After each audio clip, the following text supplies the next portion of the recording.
नमस्कार, आप देख रहे हैं ग्लोबल इंडिया टीवी और मैं हूं आपके साथ प्रियांशु शर्मा। आइए रुख करते हैं आज की तमाम खबरों पर। महू विधानसभा चुनावों को देखते हुए भाजपा और कांग्रेस दोनों ही प्रमुख दलों में इस बार टिकट वितरण में भारी जदोजहद देखने को मिल रही और महू सीट को लेकर भाजपा में भी कई अटकलों के दौर चल रहे थे, क्योंकि शहर भाजपा के प्रतिनिधि मंडल ने भी मध्य प्रदेश प्रभारी को शहर में चल रही स्थानीय उम्मीदवार की मांग के संबंध में अवगत करा दिया था। फिर भी भाजपा के शीर्ष नेतृत्व ने वर्तमान विधायक उषा ठाकुर को ही यहां से प्रत्याशी घोषित कर सभी अटकलों पर विराम लगा दिया है। आखिर उषा ठाकुर को पार्टी उम्मीदवार घोषित करती भी क्यों नहीं, क्योंकि उषा ठाकुर ने हर बार पार्टी द्वारा दी गई सीट, चाहे वो इंदौर 1 हो, इंदौर 3 हो या फिर महू हो, हर बार अल्प समय में अपनी कार्यकुशलता से पार्टी को जीत दिलवाई है। इसलिए लाख विरोध के बाद भी पार्टी को उन्हें टिकट उनकी पसंदीदा सीट महू से रिपीट करना ही पड़ा। जैसे ही शनिवार देर शाम भाजपा ने अपनी 5वीं सूची में उषा ठाकुर का नाम घोषित किया, जबकि जानकारी स्वयं उषा ठाकुर को अपने निवास पर सोशल मीडिया के माध्यम से पता चली।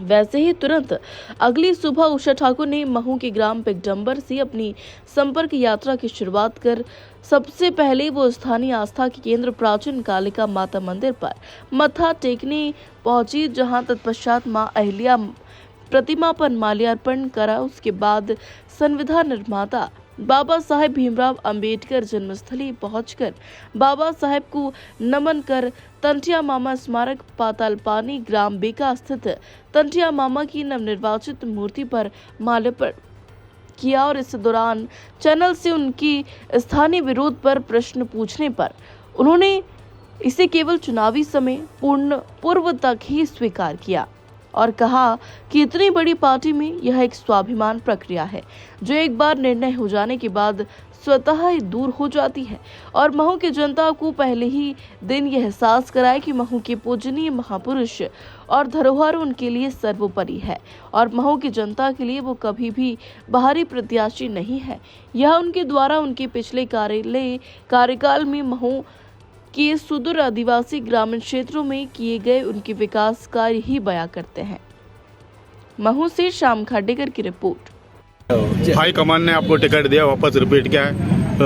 पूर्ण विकास, बहुत ज़्यादा आदिवासियों को सहयोग, इस बार आपके क्या मुद्दे और स्थानीय पर रहेंगे? मैं अपने संगठन का कोटि कोटि आभार व्यक्त करती हूँ कि उन्होंने मुझे दोबारा महू से सेवा करने का मौका दिया। सबका साथ, सबका विकास, सबका विश्वास और सबके लिए प्रयास, ये महामंत्र है भारतीय जनता पार्टी का। हम सांस्कृतिक राष्ट्रवाद के ध्वजवाहक हैं। सनातन के संरक्षण संवर्धन हमारी जिम्मेदारी है और हमने राजनीति को समाज परिवर्तन का सशक्त माध्यम बनाया।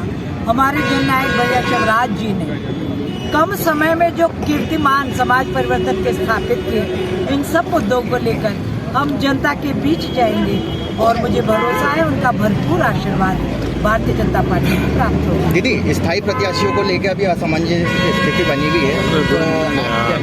देखिए, हमारी भारतीय जनता पार्टी में भीतरी लोकतंत्र बहुत मजबूत है। बूथ का वो प्रत्येक कार्यकर्ता जो हमारा साधारण सदस्य है, उसको ये हक है कि वो टिकट मांगे, अपनी बात संगठन में रखे। और भारतीय जनता पार्टी के सभी कार्यकर्ताओं को प्रभु ने इतनी सन्मति दे रखी है कि जब कोई निर्णय हो जाता है तो भारतीय जनता पार्टी का प्रत्येक कार्यकर्ता, वो वरिष्ठ हो, वो कनिष्ठ हो, वो छोटे से छोटा हो, वो भारतीय जनता पार्टी को अपनी मां मानते हुए समर्पित भाव से पार्टी की विजयश्री के लिए प्रयासरत होता है। दीदी, 30 दिन पूर्व आपके साथ कांग्रेस प्रत्याशी विकास के पथ पर चलते रहे, आज बलि बगावत करके आपके सामने चुनाव लड़ रहे हैं।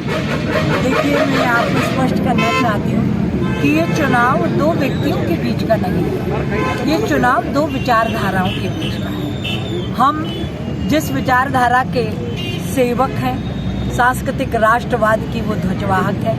हम सत्य सनातन वैदिक परंपराओं के संरक्षण संवर्धन के लिए काम करते हैं। सबका साथ, सबका विकास, सबके लिए प्रयास में विश्वास रखते हैं और हितग्राही योजनाओं के माध्यम से समाज परिवर्तन का जो संकल्पित भाव भारतीय जनता पार्टी ने दिखाया, हमें जन जन का आशीर्वाद प्राप्त होगा, ये मेरा भरोसा। दीदी, इस बार युवाओं को मतदान करने का मौका मिला है, तो आप नए मतदाता जो युवा जुड़े हुए हैं उनको क्या संदेश देना चाहेंगे? अपने सभी नव मतदाता भाई बहनों को हाथ जोड़कर प्रार्थना करें कि बेटा, मतदान संविधान प्रदत्त सबसे बड़ी शक्ति है हमारे हाथों में। इसका सदुपयोग करना और जो राष्ट्र की रक्षा, संस्कृति संस्कारों के संवर्धन के लिए जो राजनीतिक दल काम करता है, उसके साथ बच्चों तुम भी कंधे से कंधा मिलाकर खड़े रहना, क्योंकि नई पीढ़ी का भी भाग्य और भविष्य यदि किसी के नेतृत्व में सुरक्षित है तो वो हमारे राष्ट्र नायक मोदी हैं, हमारे जननायक भैया शिवराज जी। दीदी, 3 बार अलग अलग विधानसभा हाईकमान ने दूसरी बार फिर मौका दिया है। मैं धन्यवाद करती हूँ संगठन का।